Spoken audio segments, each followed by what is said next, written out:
All right, everyone, let's break this down because this hearing quickly turns into a complete co-parenting meltdown.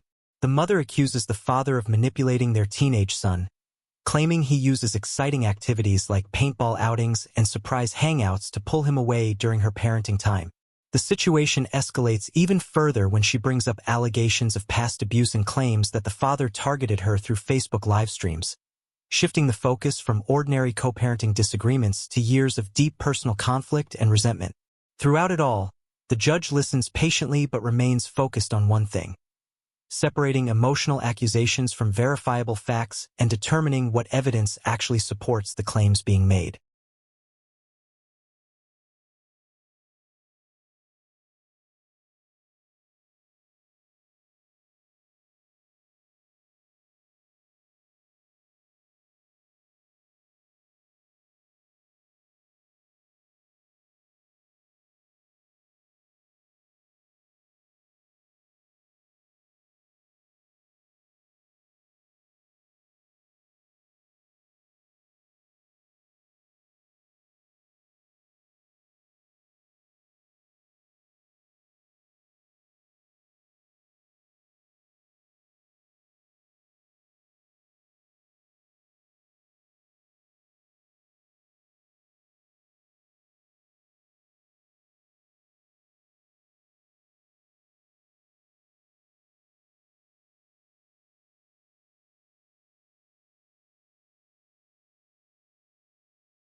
The father's attorney presents a completely different version of events, arguing that the conflict has less to do with abuse allegations and more to do with the teenager naturally seeking independence, freedom, and time with friends. But then comes a stunning revelation. These parents have been locked in custody battles for nearly 15 years. As the history of the case unfolds, the judge acknowledges that teenagers wanting more autonomy is a normal part of growing up. However, the court also recognizes a serious concern. Parenting time becomes fundamentally unfair when one parent consistently creates a more exciting and attractive environment designed to lure the child away from the other parent. What began as a dispute over visitation quickly evolves into a deeper examination of influence, loyalty, and the long-term impact of a decade and a half of family conflict.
At this point, the judge begins addressing the deeper issues lurking beneath the surface of the custody dispute.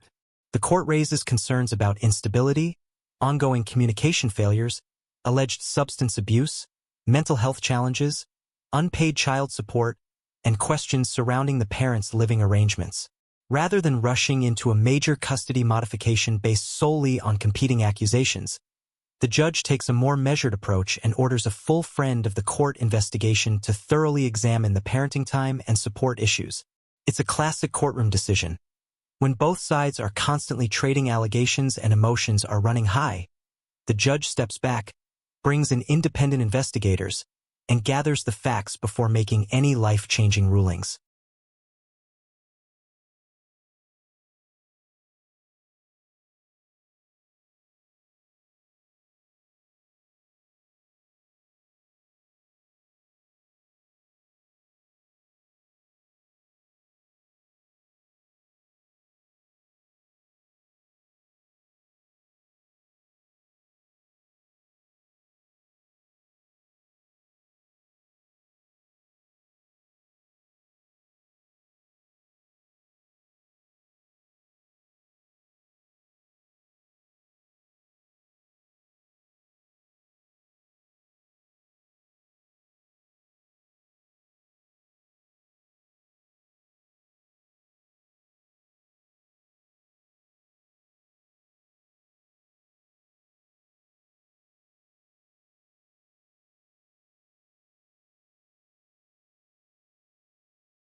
The hearing's final moments become increasingly tense as it becomes clear that the parents still can't agree on even the most basic co-parenting arrangements, including something as simple as a pickup day.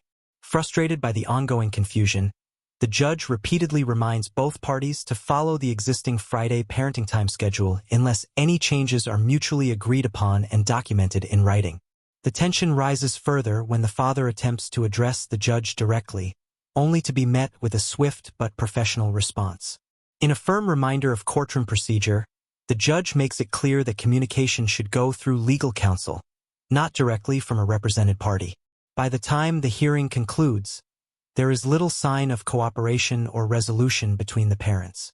The court adjourns with the conflict still very much alive and a clear indication that this long-running custody battle is far from over. If you enjoyed this breakdown, don't forget to like the video, subscribe to the channel, and stay tuned for more courtroom analysis in the next one.